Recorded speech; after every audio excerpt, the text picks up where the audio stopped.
Magandang araw sa inyong lahat at welcome sa aking channel.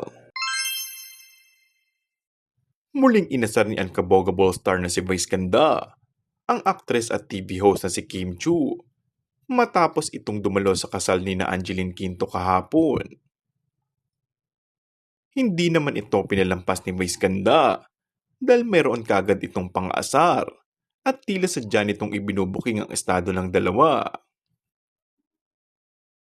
Marami naman ang umayuda hinggil sa relasyon ng dalawa dahil makikitang napapasaya ni Paolo Abilino si Kim Chiu.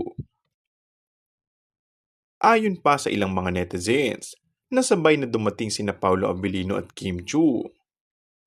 Sabay din daw umanong umalis ang dalawa, kaya naman marami ang nagsasabi na totoong magjowa na ang galawan ng dalawa.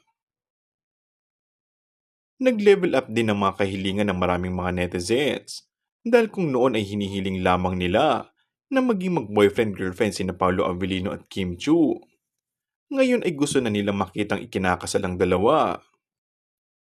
Say pa nga ng ilan, panay ang atendikim ng kasalan. Sana ay sa susunod sariling kasal niya naman at tiyak na ikakikilig ng Kim Pao fans ito.